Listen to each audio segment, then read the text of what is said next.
Commodity 10 बजे 10 minute में आपका स्वागत है। शुरुआत कर लेते हैं फटाफट से टॉप 10 कमोडिटी के साथ। जीरे की अगर बात करें तो लोअर लेवल पे बाइंग दिख रही है, लेकिन जो अराइवल का प्रेशर भी आने वाले समय में दिख सकता है, क्योंकि जो 18 फरवरी को खत्म हुए हफ्ते में, पूरे हफ्ते में उससे पहले वाले हफ्ते में करीब करीब 70% ज़्यादा अराइवल्स बढ़ी है जीरे की। ये एक चिंता की बात है। हालांकि लोअर लेवल पे बाइंग से सपोर्ट है, 25-800 के आसपास जीरा का वायदा ट्रेड कर रहा है। जीरे के बाद हल्दी की अगर बात करें तो यहाँ पे इस बार उत्पादन कम है, करीब 40 से 50% तक उत्पादन कम रह सकती है, ऐसा एक्सपर्ट्स अनुमान लगा रहे हैं। उससे भाव को सपोर्ट मिल रहा है। धनिया की बात करें तो आज खरीदारी है, कल 75-50 के आसपास बंद हुआ था, आज 7600 के ऊपर धनिया का वायदा खुला है।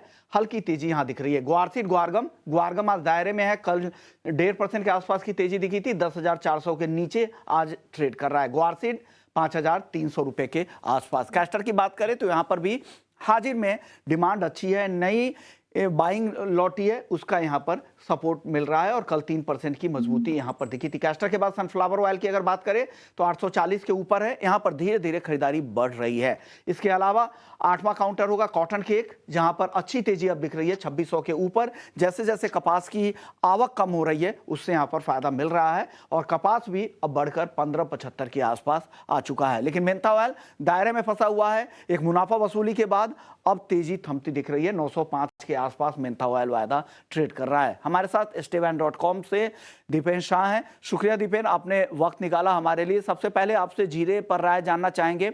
अराइवल्स के जो नंबर है वो काफी ज्यादा दिख रहे हैं, अब धीरे धीरे तेजी से अराइवल्स बढ़ रहे हैं। क्या लग रहा है आगे फिर से दबाव बन सकता है? आप क्या रेंज देख रहे हैं जीरे का? जी, गुड मॉर्निंग। सबसे पहले तो शो पे बुलाने के लिए धन्यवाद। देखिए, रेंज की अगर बात करेंगे तो कहीं न कहीं हम देख रहे हैं कि स्टेबिलिटी आ रही है थोड़े प्राइसेज़ में और इसके आगे हम यही समझ रहे हैं कि नेट-नेट आप ये समझिए कि जीरे के बॉटम बनाने की प्रक्रिया शुरू हो चुकी है और कहीं न कहीं हम ये एक्सपेक्ट कर रहे हैं कि 20,000 से 25,000 के बीच में कहीं भी जीरा एक बार बॉटम बना सकता है। वर्स्ट केस में 19,000 भी आप पकड़ सकते हैं। तो ये तो बेटर होगा कि अगर आप स्टैगर्ड मैनर में बाय करें तो 23,000 24,000 से मिनी कॉन्ट्रैक्ट को अक्यूमुलेट करना शुरू कर दें, तो आगे जाके जो भी पुल बैक आएगा जीरा में वो आपको थोड़ा बेनिफिशियल हो जाए। आप धीरे धीरे खरीदारी करें, 23-24 हजार के आसपास से खरीदारी शुरू करें। नीचे 20,000 और वर्स्ट केस में 19,000 तक के लेवल भी दिख सकते हैं, तो आपको एवरेज आउट हो जाएगा। एकदम से बॉटम पर भी खरीदना बहुत मुश्किल होता है। अब हल्दी की बात करते हैं। हल्दी नांदेड़ एरिया में मैं गया था, तो वहां पर जो ट्रेडर्स थे उनको लग रहा है कि पिछले सीजन से 40% के आसपास कम फसल रहने की संभावना दिख रही है। धीरे धीरे अराइवल्स भी अब शुरू हो चुके हैं। क्या लग रहा है, हल्दी की चाल कैसी दिख रही है यहां से आपको? देखिए, ये आज की बात नहीं है। अगर आप कोई भी रीजन की बात करेंगे हल्दी के, तो आप देखेंगे कि पिछले 1 साल से सभी ट्रेडर्स ऑन द ग्राउंड काफ़ी बुलिश है और हमने देखा है कि इसीलिए प्राइसेज़ जो करीबन 8,000 7,000 के एवरेज के थे, वो आजकल 15,000 के एवरेज के आसपास चल रहे हैं। लेकिन जितने ज़्यादा प्राइसेज़ होंगे उतनी वोलेटिलिटी भी बढ़ेगी। तो ये दर्शकों को खास ध्यान देना है कि वोलेटिलिटी रहेगी। हम देख रहे हैं कि पिछले 1 हफ्ते से हल्दी 5,000 15,600 15,700 के ऊपर जाने में थोड़ा डिफिकल्टी महसूस कर रही है।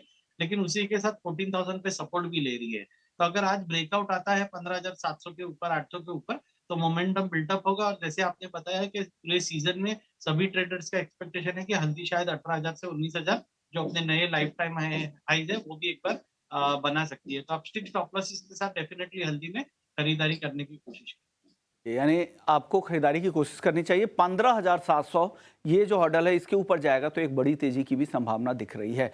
अब बात करते हैं धनिया की। धनिया हालांकि दायरे में है, आज शुरुआती कारोबार में हल्की तेजी दिख रही है, 7,600 के आसपास भाव है। क्या करे, खरीदे क्या आज फिर से धनिया को? देखिए, थोड़ा इंतज़ार करना चाहिए बिकॉज़ अगर मसालों की बात करेंगे तो टॉप पिक हमारी टर्मरिक होगी, उसके बाद धनिया होगा और उसके बाद जीरा होगा। तो अगर धनिया हमारा सेफर लेवल्स होगा 7,200 से 6,800 के बीच में, तो और 400-500 रुपए की गिरावट कभी भी आती है अगले हफ्तों में या कभी भी, तो वहाँ पे खरीदारी करने की कोशिश करें बिकॉज़ अभी भी थोड़ी जगह है प्रॉफिट बुकिंग की और नया मंथ कॉन्ट्रैक्ट जो है अप्रैल महीने का वो अभी भी थोड़ा प्रीमियम पे चल रहा है। तो हमारा मानना है कि 500 से 600 पॉइंट की गिरावट आती है, तभी आप धनिया में खरीदारी करने की कोशिश करें। कि ग्वारगम और ग्वारसीड ये दोनों काउंटर कैसा लग रहा है? हल्की तेजी कल दिखी थी ग्वारगम में, 1.25% के आसपास की। ग्वारसीड हालांकि कल भी दायरे में था, आज भी दायरे में है। क्या करें? देखिए, अगर आप ट्रेडर हैं तो आप एक बार गुआर गम में थोड़ी शॉर्ट सेलिंग की रिकमेंडेशन अटेम्प्ट कर सकते हैं। सिर्फ ट्रेडिंग के लिए आई अगेन रिपीट 10,600 के ऊपर का स्टॉप लॉस रखिए।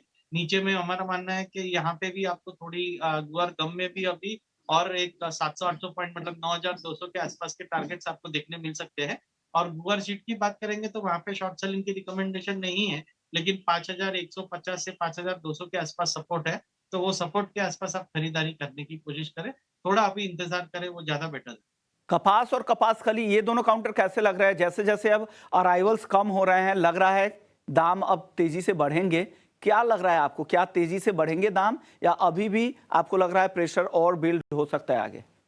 देखिए, तेज़ी का जो बात है वो बहुत रिलेटिव हो जाती है, बिकॉज़ अल्टीमेटली आपको ये देखना है कि ये एक पीरियड में आपको कितना रिटर्न दे रहा है। तो हमारा मानना है कि कपास खली में अभी पुल बैक या बाउंस बैक का फेज़ है, यहाँ पे अभी तक तेज़ी कन्फर्म नहीं हुई है। हमने देखे हैं कि प्राइसेज़ जो प्रॉफिट बुकिंग में नीचे जा रहे थे 2400-2450 के आसपास, वहाँ से पिछले 3 दिनों में हमको एक पुल बैक देखने मिला है 2600 के आसपास। अभी 1-2 दिन कंसोलिडेशन है और 2800 के आसपास के टारगेट्स आपको एकदम नियर टर्म में देखने मिल सकते हैं। लेकिन क्या ये नई तेज़ी की शुरुआत है? 3200 के टारगेट्स आ सकते हैं। वो थोड़ा और 1 हफ्ता आपको इंतज़ार करना होगा और उसी के बाद हम सही सटीक तरीके से बता पाएँगे। नॉन एग्री में क्या हो रहा है सर? गोल्ड और सिल्वर, इन दोनों काउंटर में आज क्या करना चाहिए इंट्राडे के लिए?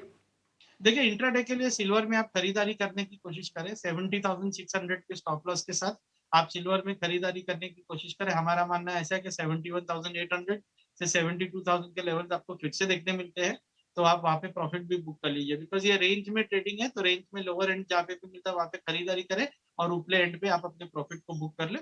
शॉर्ट सेलिंग की कोई भी रिकमेंडेशन नहीं है, बाय ऑन डिप्स की रणनीति ही रखें। ये कैसा दिख रहा है? तेजी, एक अच्छी तेजी के बाद अब वहां पर कंसोलिडेशन दिख रहा है, 83 के आसपास ब्रेंट भी है। क्या करना चाहिए आज? ऑप्शंस में भी कोई ट्रेड हो तो वो भी बताइएगा क्रूड में।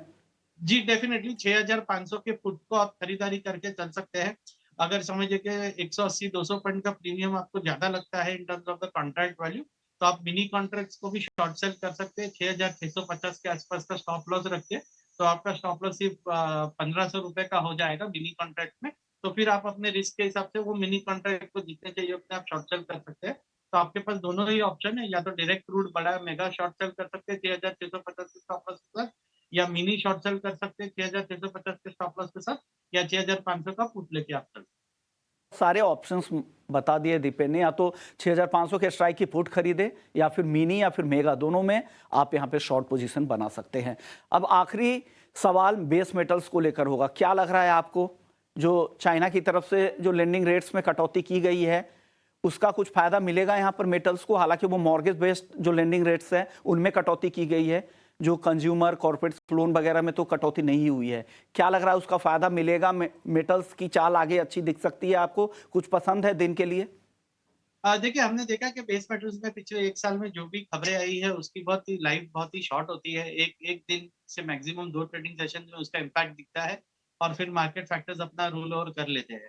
हमको लग रहा है कि एल्यूमीनियम में आप खास ध्यान दीजिए। एल्यूमीनियम थोड़ा अच्छा एक साबित हो सकता है 195, 194 के स्टॉप लॉस के साथ।